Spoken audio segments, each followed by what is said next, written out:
Pendant que les 7 pays les plus industrialisés, le G7 se retrouve demain au Canada, au Québec, un rendez-vous plus secret aura lieu, lui, à Turin, en Italie. Les Échos évoquent la conférence la plus secrète du monde, la réunion du groupe Bilderberg, un club atlantiste ultra fermé, créé en pleine guerre froide par le milliardaire américain David Rockefeller.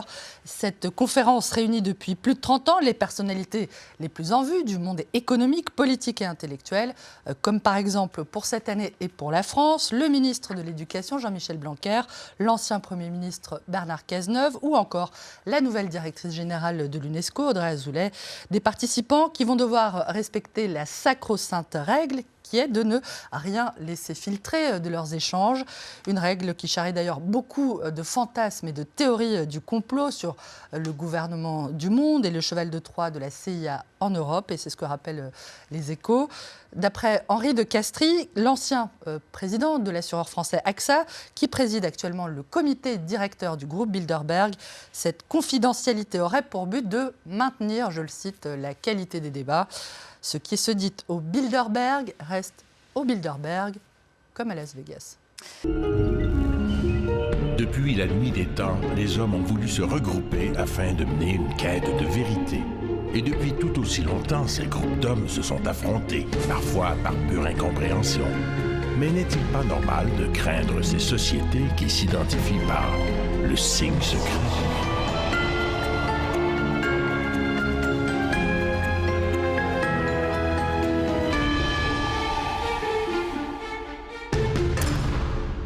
Ça pourrait être un sujet fantastique pour un film d'intrigue internationale. Un groupe d'hommes et de femmes très puissants qui constituent une espèce de gouvernement mondial et qui tire les ficelles de tous les pays. Plusieurs sociétés secrètes préconisent cette centralisation des pouvoirs au sein d'un groupe élitiste d'intellectuels. Mais aucune n'a incarné cette utopie avec autant d'exactitude que le groupe Bilderberg.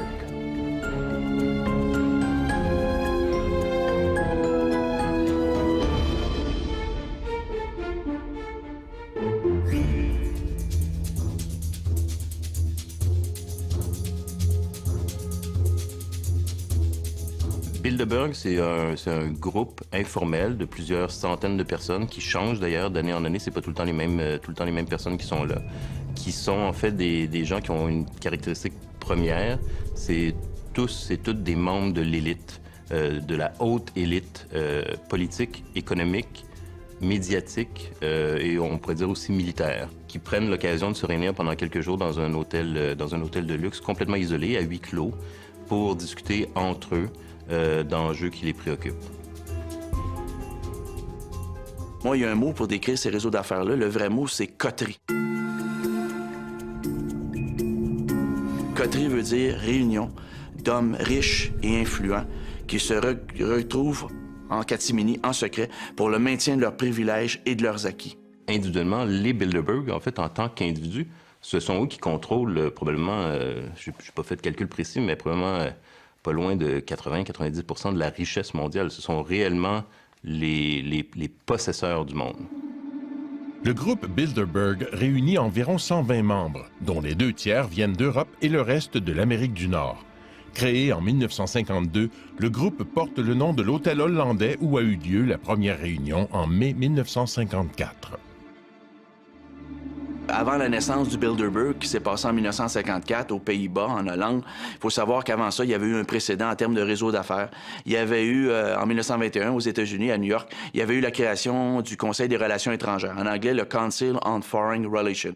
Donc, on va créer, à partir, justement, du Conseil des relations étrangères de 1921 et du Royal Institute of International Affairs, on va créer, en 1954, le groupe Bilderberg. Les principaux instigateurs du groupe sont le politicien polonais Joseph Ratzinger, un des plus grands défenseurs de l'unification européenne, et le prince Bernard des Pays-Bas, un ancien membre des services secrets. Selon eux, ce groupe était la seule façon d'éviter l'impuissance de l'Europe. Ils trouvent alors le soutien nécessaire outre-Atlantique, de la part de dirigeants d'entreprises tels que David Rockefeller, un financier milliardaire. Les thèmes abordés lors de la conférence de 1954, l'attitude à adopter à l'égard du communisme et de l'Union soviétique et l'intégration européenne. Le Bilderberg naît en Europe, en Occident, au début des années 50. Les années 50, c'est évidemment marqué pour les élites occidentales par différents problèmes spécifiques, entre autres ce qu'ils considéraient comme la principale menace pour l'Occident, qui était le communisme, l'Union soviétique. Donc Bilderberg, quand les élites se réunissent la première fois à l'hôtel du même nom, c'est pour discuter entre autres de la question de la menace communiste, comment les élites occidentales vont faire front, et la solution proposée, c'est ça qui est le plus important, et c'est ça qui est l'esprit Bilderberg, c'est par la coopération et la coordination en fait de décisions entre l'Amérique du Nord, donc principalement les États-Unis et le Canada, et l'Europe de l'Ouest, donc l'Europe libérale. C'est cette idée qu'il faut en fait qu'il y ait un pont de coordination transatlantique entre les puissances occidentales et les puissances libérales qui ont gagné la Seconde Guerre mondiale, mais qui maintenant sont en rivalité avec l'autre gagnant de la Seconde Guerre mondiale, qui est l'Union soviétique, qui est la menace soviétique.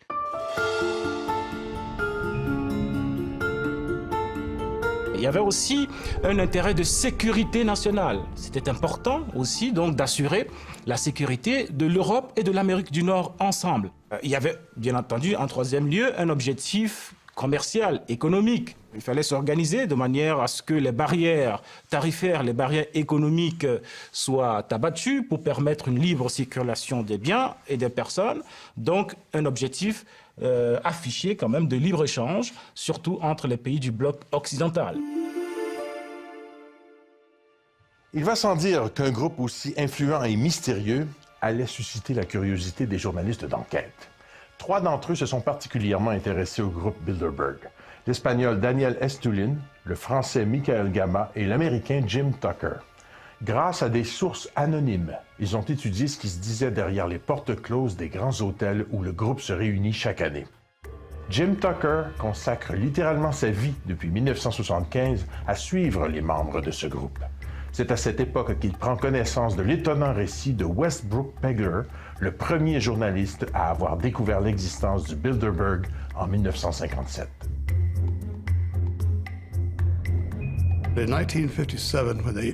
En 1957, quand ils se sont réunis sur l'île Jekyll, en Géorgie, Pegler a été informé que des gens importants se réunissaient sous la protection de gardes armés, que l'île était complètement interdite d'accès. Pegler est accouru et monté dans un arbre avec ses jumelles, puis il a publié 2 articles en nommant ceux qu'il avait pu identifier. Des chefs d'État européens, des hauts fonctionnaires américains, des banquiers internationaux, des Rothschild et autres personnages influents du monde. Il a soulevé la question, pourquoi ces secrets? Pourquoi se réunissent-ils? Pourquoi nient-ils leur existence? C'est à percer ce mystère que j'ai consacré ma vie et ça a été toute une aventure.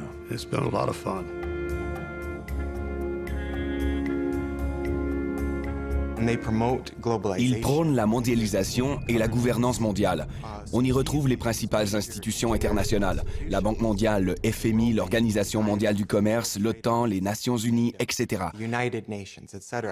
Toutes ces organisations sont fortement représentées au sein des Bilderberg et leurs leaders sont presque toujours issus de ces rangs. Si ce n'est pas le cas, ils en deviennent rapidement membres.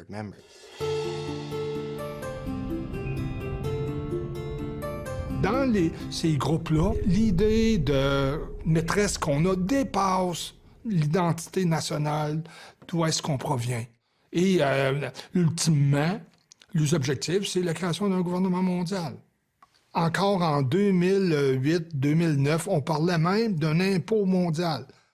Nous sommes pas du tout informés sur les agissements du Bilderberg dans le cadre des médias. Un seul exemple, dans le cas de la France, vous avez une réunion du Bilderberg en France, à Versailles, en 2003. En 2003, Versailles était littéralement coupé du reste du monde, verrouillé par la police, par les militaires. Il n'y a pas eu un mot dans la presse française pour évoquer cette réunion, et puis encore moins des sujets traités. C'est toujours en fonction de grands événements politico-économico-financiers. Après, ce qui est dit, alors là, c'est le mystère pour le quidam, les quidam que nous sommes. Une politique que le groupe a adoptée dès le départ, que les propos que les participants vont tenir à l'occasion de ces réunions ne seront jamais rendus publics. Tout simplement parce qu'ils voulaient donner l'occasion aux aux participants de ne pas avoir la langue de bois, donc de s'exprimer de façon libre, d'oublier le politiquement correct ou le diplomatiquement correct. Évidemment, ils vous diront qu'il ne s'agit pas de secret, il s'agit tout simplement de confidentialité, il s'agit tout simplement d'une réunion privée. Mais les moyens qu'ils se donnent pour assurer le caractère privé de cette réunion sont en réalité des moyens qui relèvent du culte du secret. Est-ce qu'ils veulent préserver leur intimité, préserver les sujets dont ils discutent? Est-ce qu'ils prennent des décisions qu'on ne voudrait pas entendre, qui discutent de choses que la population ne voudrait pas savoir? C'est sûr que le fait que ce soit en secret, c'est ce qui rend ça évidemment le plus suspect. Alors, si un groupe de cette envergure existe depuis une cinquantaine d'années et que 99% des gens ne le savent pas, ça veut dire tout simplement que c'est un groupe qui est un groupe secret et qui fait du secret peut-être son arme principale.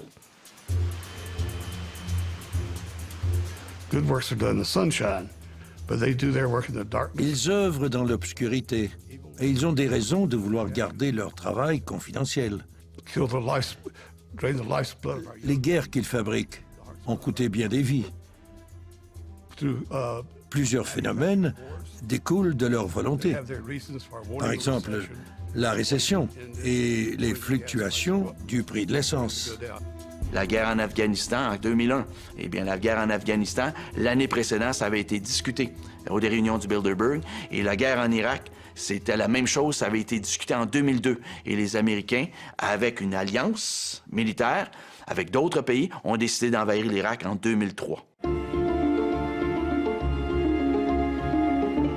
Le journaliste Daniel Estulin affirme dans son livre « La véritable histoire des Bilderberger » que le groupe aurait également accordé sa bénédiction à Barack Obama pour briguer la présidence des États-Unis.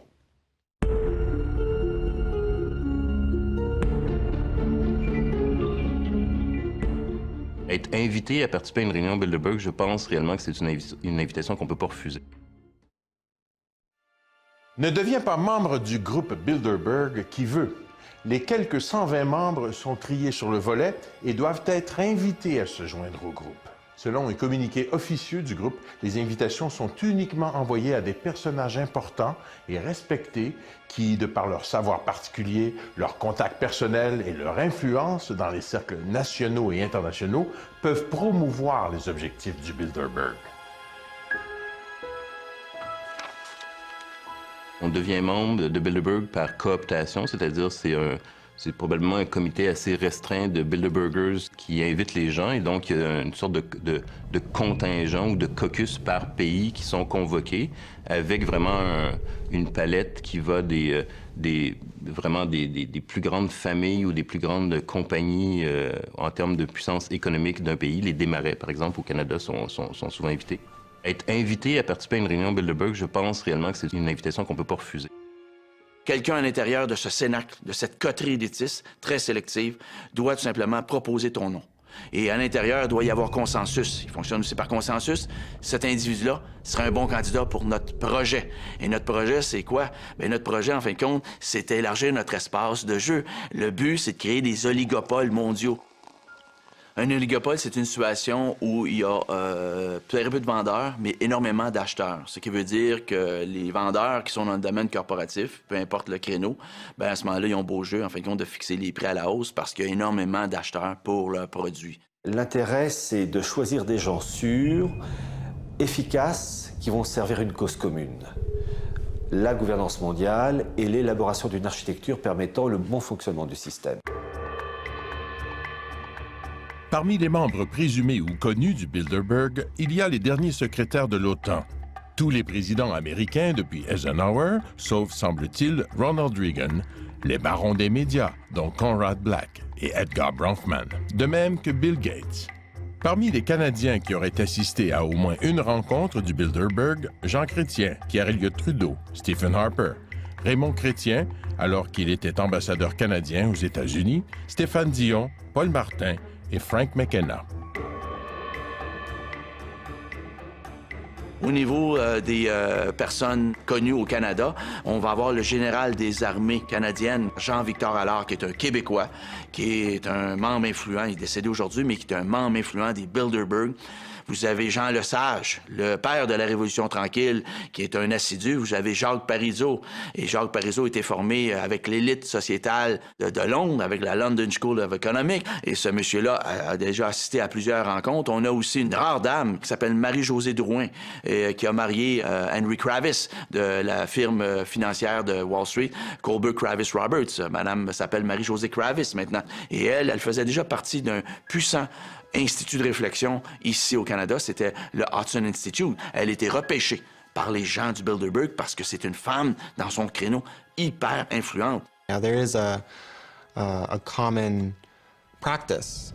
Généralement, le groupe Bilderberg invite le chef d'État du pays où se tiennent leurs réunions. Bien entendu, il n'y assiste pas toujours, mais il reçoit tout de même une invitation.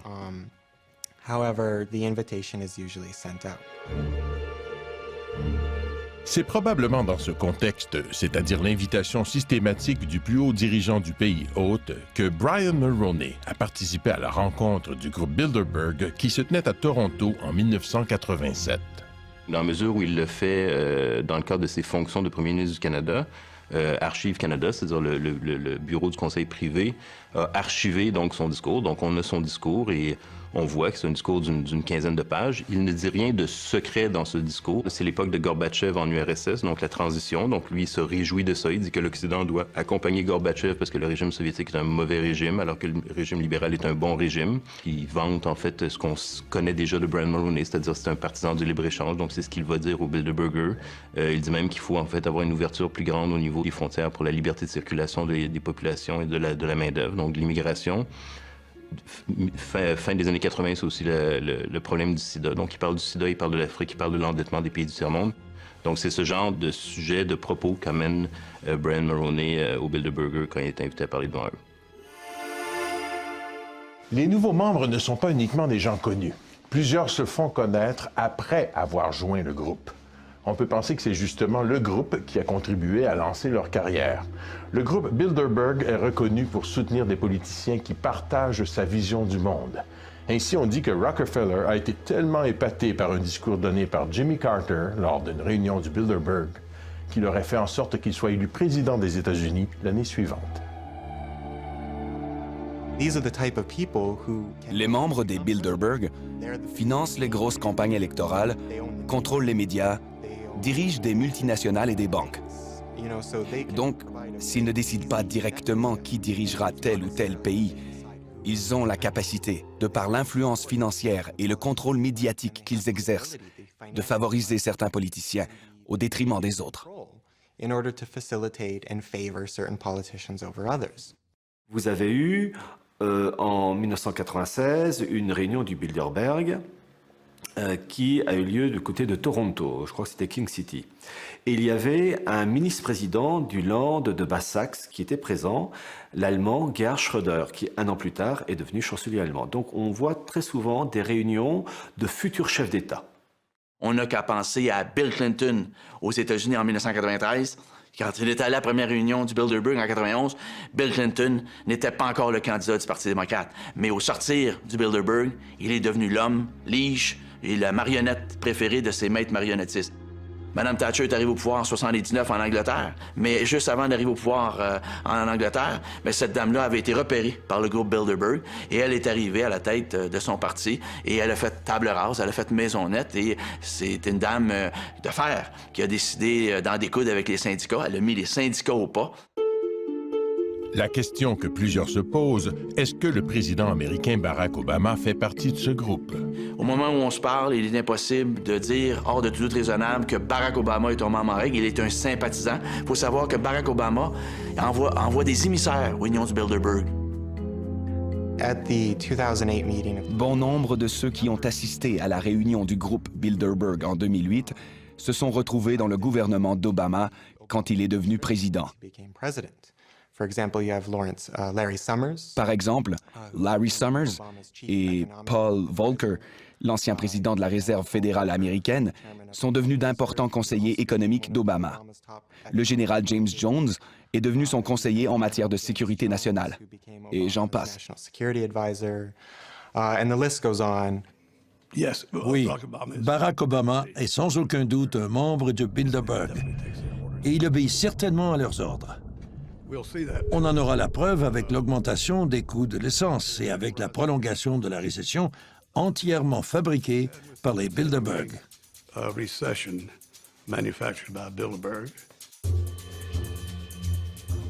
Le comité de direction est composé d'une trentaine de membres permanents qui se réunissent tout au long de l'année. Étienne Davignon occupe le poste de président depuis 1999.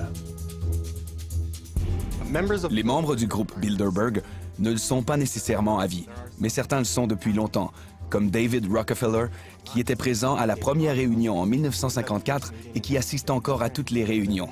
Henry Kissinger y est aussi depuis des décennies et n'a jamais manqué une réunion. C'est la crème des crèmes. C'est la noblesse de l'intelligentsia. Ceux qui vont là sont évidemment, c'est pas n'importe qui. Et aujourd'hui, je pense que même si ces groupes-là ont le droit de se réunir, encore que je ne conçois pas ça pour les politiciens, ils doivent pouvoir dire de quoi ils parlent. Surtout quand ce dont ils parlent concerne l'ensemble des peuples du monde, l'ensemble de la planète.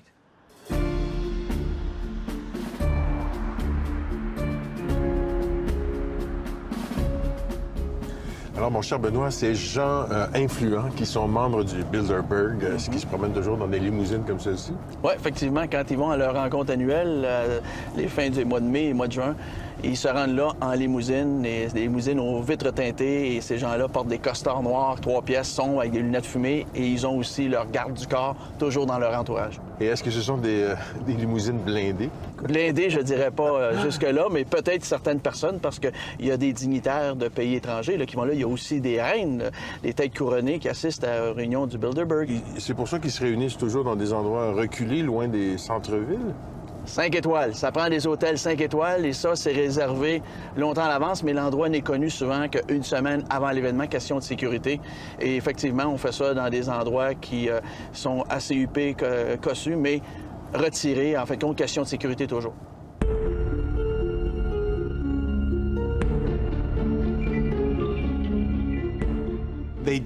Ils suivent les journalistes et les font arrêter. En Grèce, ils ont arrêté des gens pour avoir photographié les participants. En plus de 50 ans, la presse n'a jamais été autorisée à assister à une rencontre du groupe Bilderberg, pas plus que n'ont été publiées des déclarations sur les conclusions adoptées par les participants. Et non seulement ils sont réticents à l'idée de révéler la teneur de leurs discussions, ils refusent de dévoiler publiquement le lieu de leur réunion.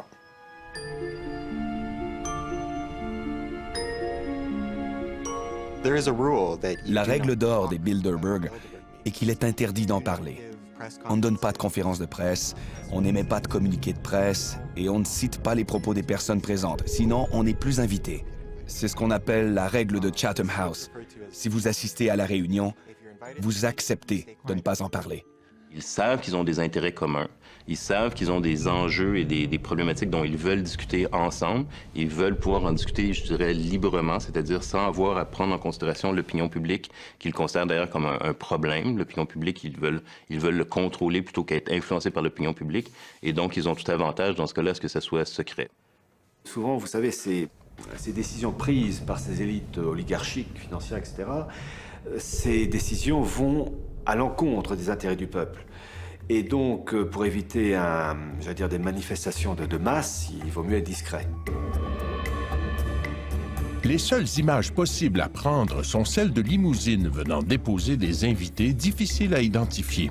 Il est en effet très bizarre qu'aucun média ne considère ces rassemblements comme dignes de faire l'objet d'une publication, alors que généralement le seul déplacement de n'importe laquelle de ces personnalités fait l'objet des gros titres des manchettes. À mon avis, l'indifférence des médias envers le Bilderberg relève du scandale. La cérémonie des Oscars, cet événement absurde, reçoit un déluge d'attention médiatique. Mais quand les personnes les plus influentes de la Terre se réunissent dans le secret, aucun intérêt. Comment est-ce possible? Si le public savait ce qui se passe, il serait très intéressé. Ce sont des événements qui sont peu connus, donc c'est un cercle vicieux aussi. Moins ils sont connus, moins les médias vont être incités à y participer, moins la population va demander des renseignements par rapport à ça. Les médias officiels ne traitent pas du Bilderberg parce que déjà, vous avez énormément de représentants des médias, presse, radio, télévision, qui participent à ces réunions du Bilderberg et ils ont le conseil de ne pas divulguer et de ne pas évoquer dans la presse ces réunions parce que tout simplement, les grandes choses se font toujours avec discrétion et puis si ces grands dirigeants des médias veulent avoir un avenir professionnel, il vaut mieux qu'ils soient obéissants. Il est vrai que parmi les participants, il y a des présidents de conglomérats de presse, tels que le Washington Post, le Time Magazine, le New York Times et le Figaro. On sait maintenant que l'éditeur du Washington Post a assisté à toutes les réunions depuis 1954 et qu'il a gardé la promesse du secret absolu. Assister à une seule réunion revient à faire un vœu de silence à vie. Au Canada, il y en a eu une récente en 2006, c'était à Ottawa, et c'était une des rares fois que Radio-Canada est allé couvrir la rencontre du groupe Bilderberg dans un hôtel huppé, cossu d'Ottawa. Le journaliste Patrice Roy était sur place. Est-ce que la centaine d'hommes et les quelques femmes qui arrivent ici en limousine, cachées derrière des vitres teintées, possèdent un vrai pouvoir occulte? Ce qui est sûr, c'est qu'ils sont tous influents dans leur domaine. Et c'était toute beauté. Ça n'a pas duré 3 heures, ça a duré 3 minutes. Mais c'est quand même 3 minutes de plus que ce qu'on a toujours eu avant, alors qu'il y avait un blackout médiatique. Il y a plusieurs hypothèses pourquoi il y a peu d'attention médiatique aux événements Bilderberg. Je pense que c'est simplement que ce n'est pas une réunion officielle. C'est-à-dire que les gens qui sont à la réunion Bilderberg annuelle ne sont pas là en tant que représentants de leur pays ou en fonction de leur fonction publique et officielle. Donc, c'est un peu comme les vacances des premiers ministres, finalement. Elles peuvent être couvertes par les médias, mais en principe, ça n'a pas une grande importance publique. Je pense que c'est ça qui leur permet de jouir d'une certaine discrétion par rapport aux médias. Et ça a de toute évidence pas la même visibilité aussi que les grands sommets, parce que lors des grands sommets, comme le G8, G20, par exemple, les sommets eux-mêmes invitent les journalistes. Dans le cas de Bilderberg, ils ne sont pas invités, donc il y a beaucoup moins de possibilités pour eux d'y aller.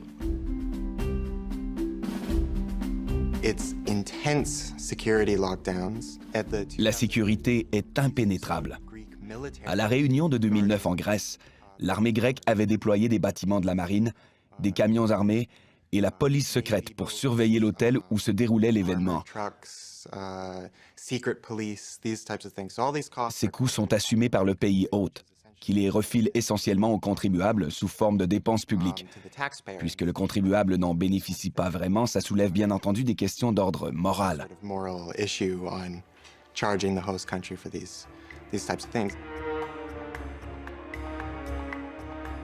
Ils suivent les journalistes et les font arrêter. En Grèce, ils ont arrêté des gens pour avoir photographié les participants. Donc c'est une forme de harcèlement, mais je n'irai pas jusqu'à dire qu'ils ont l'intention de blesser ou de tuer des journalistes, parce que ça pourrait engendrer une tempête médiatique qu'ils veulent à tout prix éviter.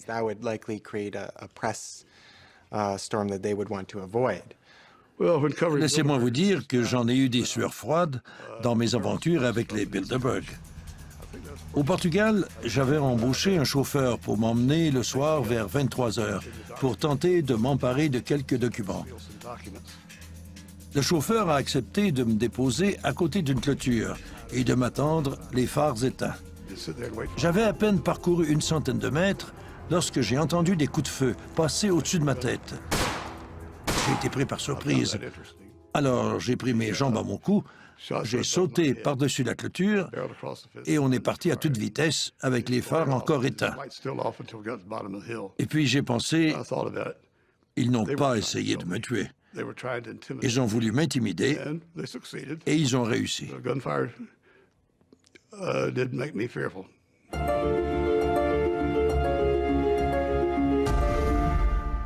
En plus de l'arsenal de sécurité, les dirigeants du groupe Bilderberg auraient mis en place toute une série de mesures pour s'assurer de conserver leur anonymat, et ce depuis plus de 50 ans.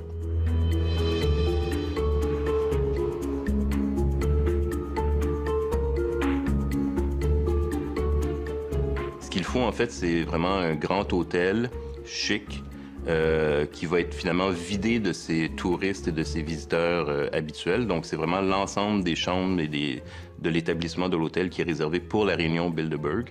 Le personnel de l'hôtel n'est informé de la réunion que la veille. Et on leur interdit même de s'adresser aux clients qui participent aux réunions. On demande donc aux employés des hôtels motus et bouche cousue. Si un employé d'un hôtel serait vu en compagnie d'un journaliste d'enquête qui enquête sur le Bilderberg et qui a déjà écrit sur le Bilderberg, ça serait pas fort probablement source de renvoi sur le champ. Est-ce qu'ils vont réussir à garder ce secret longtemps? J'en doute. Plus ce sera secret, plus on en parlera. Parce que les moyens d'en parler aujourd'hui existent partout.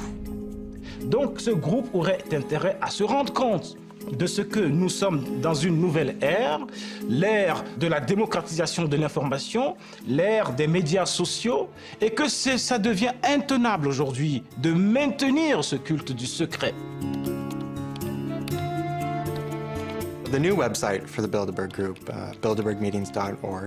nouveau site web du groupe Bilderberg, bilderbergmeetings.org, est une approche intéressante en termes d'image. Il a été créé en 2010 et c'est la première fois que le groupe reconnaît sa propre existence. Il publie maintenant la liste des participants aux réunions, l'endroit où celles-ci se tiennent et les thèmes abordés, sans toutefois révéler ce qui se dit.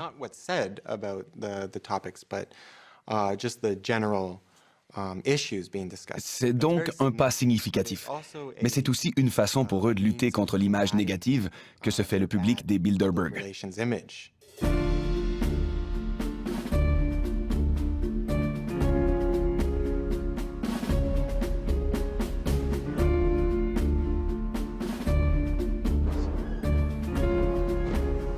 Mais quand on est une centaine d'individus, là, des princes, des princesses, comment on fait pour passer inaperçu, surtout quand on voyage dans des hôtels de luxe comme celui-ci? Bien, premièrement, les hôtels 5 étoiles qui sont réservés pendant 3 jours par le Bilderberg sont toujours dans des endroits reculés, donc il y a moins d'affluence, il y a moins de circulation, c'est voulu pour des questions de sécurité. Mais pendant combien d'années ils ont réussi à rester aussi discrets? Là? Bien, écoute, on a entendu parler dans les années 90 du Bilderberg, on connaît ça.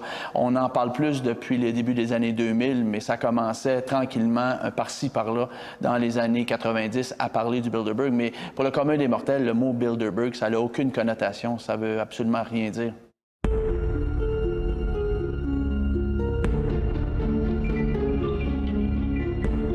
Il y a vraiment un rituel qui dure depuis une cinquantaine d'années et qui est suivi, respecté de façon rigoureuse. Le groupe Bilderberg est encore et toujours très actif. 59 réunions ont eu lieu entre 1954 et 2010. Parmi elles, 5 se sont déroulées au Canada. En ordre chronologique, au manoir Saint-Castin du lac Beauport, à Mont-Tremblant, Montebello, Toronto et Ottawa. Le déroulement des réunions doit répondre à un décorum particulier. Il y a vraiment un rituel qui dure depuis une cinquantaine d'années et qui est suivi, respecté de façon rigoureuse.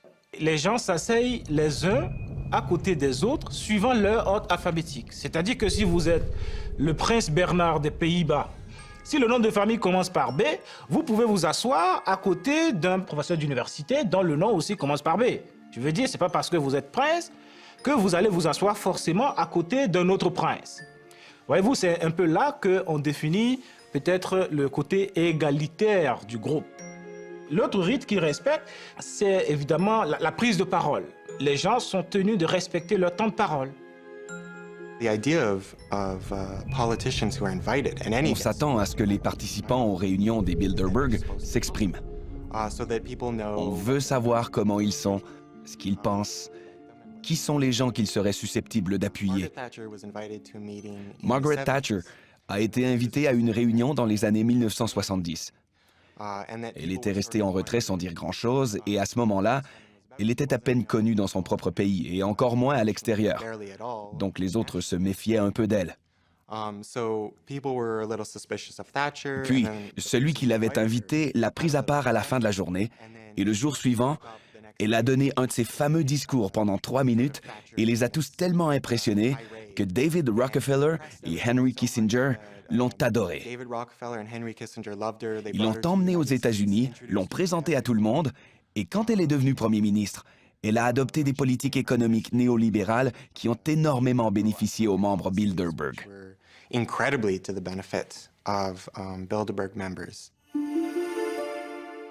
Les participants doivent aussi parler parfaitement l'anglais, comme c'est la langue officielle de la rencontre. Il n'y a pas de traduction simultanée. Ils doivent venir seuls. Ni conjoints ni collaborateurs ne sont admis. Même les assistants personnels, dont les gardes du corps, ne peuvent y assister et doivent manger dans une pièce séparée. La seule exception concerne les reines. La reine Béatrix des Pays-Bas amène son fils héritier et la reine d'Espagne peut venir accompagnée du roi Juan Carlos. À l'instar des sociétés secrètes, y aurait-il à l'intérieur des réunions une sorte de rituel de serment d'allégeance exigé de la part des participants?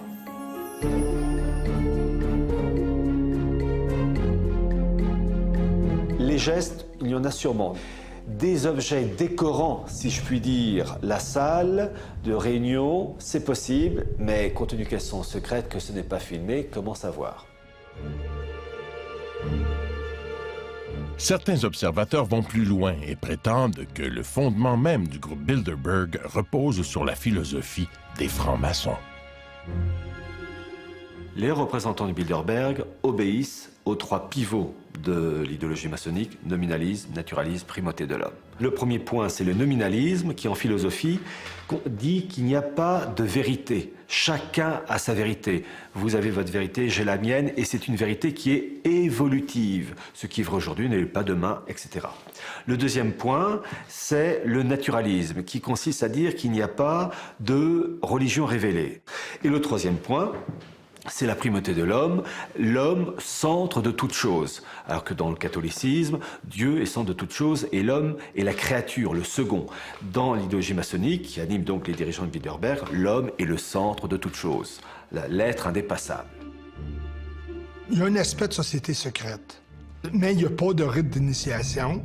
Ce qui rend société secrète, c'est le fait qu'on ne donne pas tout l'agenda. On ne publie pas les rapports, donc ces résultats restent à huis clos. Et dans ce cadre-là, on peut dire que c'est plus une société secrète dans sa façon. C'est un club de gentlemen. Ils ont une certaine influence et un certain pouvoir sur les institutions et leurs plans d'action. Mais je ne dirais pas qu'ils sont une société secrète dirigeant le monde. Ce serait leur accorder une trop grande importance. Mais d'après vous, est-ce qu'ils ont des cérémoniales, des codes, des rituels comme les francs-maçons?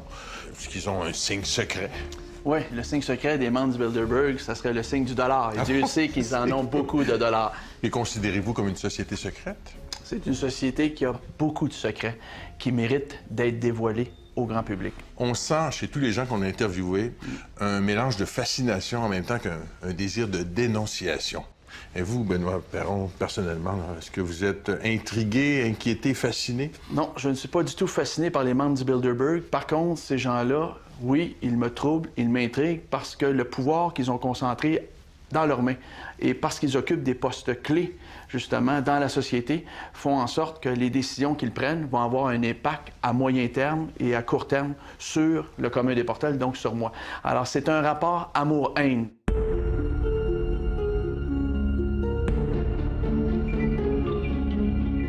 On est en droit de se demander ce qu'ils font, ce qu'ils devraient faire, puis comme on ne le sait pas, ben on l'invente. Donc, c'est une magnifique machine à rumeurs. Le fait que leur réunion soit entourée d'autant de secrets a tout pour plaire aux amateurs de théorie du complot. On leur attribue notamment l'orchestration de la mondialisation économique. On emploie les termes complot mondial, main droite du monde et même maître du monde.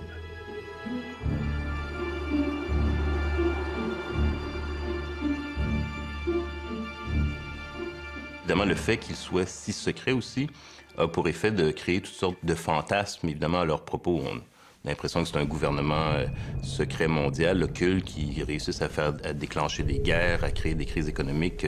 Donc le secret a un effet, à la limite, pervers, dans la mesure où peut-être qu'on exagère même l'influence qu'ils ont. Mais évidemment, comme c'est secret, c'est difficile de faire la part des choses. Il n'y a rien de pire que le secret pour susciter ou stimuler l'imagination ou développer des mythes. On est en droit de se demander ce qu'ils font, ce qu'ils devraient faire, puis comme on ne le sait pas, on l'invente. Donc c'est une magnifique machine à rumeurs. On pense par exemple que c'est un groupe qui pense constituer sur l'échelle mondiale une sorte de monde Inc., c'est-à-dire de détruire les barrières de l'État-nation et de donner au capital la prépondérance qu'il doit avoir et de confier à une élite économique, la gestion des affaires du monde. Il y a certains qui pensent que dans le groupe, en tout cas, il y a des gens qui proposent des mesures encore plus extrêmes, des mesures plus radicales, qui consiste par exemple à laisser faire des maladies, à créer, à inventer des maladies pour décimer des portions de population. Donc, si c'était ça l'objectif, il est évident qu'on ne peut pas en parler en public. Tout le monde devrait être inquiet. Que vous soyez cireur de chaussures ou propriétaire d'une banque ou pilote d'avion, l'économie nous affecte tous. Et ils manipulent l'économie. Donc, tout ce qu'ils font a un impact sur nous tous. Ce qui m'interpelle sur le plan éthique, je ne sais pas jusqu'à quel point ça serait scandaleux ou pas, mais c'est la collusion. Le principe de la démocratie, c'est la séparation des pouvoirs. Et quand on voit qu'il y a des rencontres où il y a possibilité de collusion ou de trafic d'influence entre les plus grands pouvoirs que sont le pouvoir de la presse, le pouvoir financier, le pouvoir politique, et à ce moment-là, ça devient inquiétant. The 1976 meeting of the Bilderberg Group was canceled. En 1976, une réunion du groupe Bilderberg a été annulée parce que le président de l'époque, le prince Bernhard des Pays-Bas, était accusé de corruption relativement à certains avantages qu'il avait accordés à Lockheed Martin, ainsi qu'à d'autres compagnies semblables. Et c'est ce genre d'arrangement que les réunions des Bilderberg facilitent. Bilderberg est réservé à quelques régions du monde, disons à 2 grandes régions du monde, réservé aux pays européens, un certain nombre de pays européens, et à l'Amérique du Nord.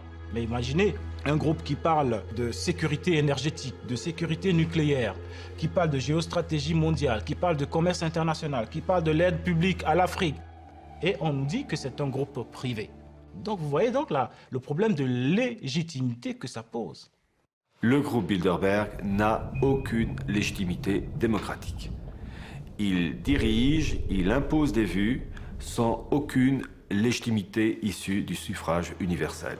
Donc, il y a un déni de démocratie qui est complet. Le Bilderberg pose des questions importantes d'un point de vue de la démocratie libérale. La démocratie libérale de la fin du 20e siècle, début du 21e siècle, a quand même des principes de base, c'est-à-dire évidemment une certaine transparence par rapport aux décisions publiques, une certaine redevabilité des élites politiques par rapport à la population, une liberté de presse, évidemment, et un certain principe, disons, d'égalité en termes d'influence des décisions. Et donc là, Bilderberg, évidemment, représente une contradiction par rapport à tous ces principes.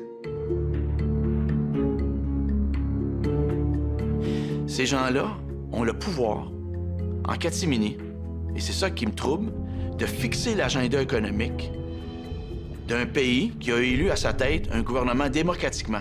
Autrement dit, mon vote n'a aucune importance. Tout ce qu'on pose dans les urnes à chaque 4 ans, c'est une foutaise. Parce que de toute façon, les candidats sont déjà présélectionnés. Depuis qu'on a organisé les sociétés, depuis le début de l'humanité, le jeu d'influence s'est toujours fait. Ça fait c'est un incontournable, ça fait partie de la façon qu'on a de gouverner. On peut vouloir avoir une plus grande transparence, mais ici encore, l'expérience humaine nous a montré qu'il y a des limites à la transparence. C'est que souvent, trop de transparence rend aussi une société ingouvernable. Tout le fondement du grand débat sur la démocratie, est-ce que c'est mieux d'avoir une dictature bienveillante ou une démocratie parce que finalement, on pense que les citoyens ne sont pas assez intelligents, instruits ou éduqués pour prendre leurs propres décisions. Et c'est le fondement du débat démocratique entre une élite qui serait meilleure pour définir notre bien et le protéger que nous-mêmes. Ma réponse à moi, c'est que c'est notre responsabilité comme citoyennes et citoyens de s'investir dans notre avenir puis de prendre les décisions qui vont avec ça. Si on revient sur l'histoire des Bilderberger depuis les années 50 jusqu'à aujourd'hui, on peut penser en fait qu'ils ont eu plusieurs occasions pour sabler le champagne. La Constitution de l'Union européenne, ils ont un marché commun européen, une assez bonne intégration, disons, ou coopération Amérique du Nord, Europe, ils l'ont. Ils avaient des cauchemars au sujet de la menace soviétique. Cette menace soviétique, elle n'existe plus. Donc, je pense qu'au fil des décennies, les Bilderberger, en fait, ont vu un monde qui ressemble de plus en plus à ce qu'ils rêvaient de créer ou d'obtenir ou de provoquer.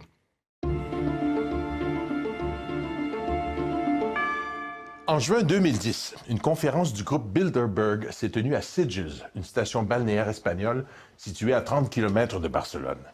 Parmi les invités, soulignons la présence du président espagnol Zapatero. Le géant du secteur des télécoms Google y était représenté. On y retrouvait aussi les dirigeants de Shell, la reine d'Espagne, la reine Béatrix d'Hollande, le premier ministre français François Fillon, Bill Gates, le conseiller financier d'Obama, le secrétaire général de l'OTAN et le directeur de l'Organisation mondiale du commerce. On peut supposer qu'ils n'étaient pas là que pour jouer au golf.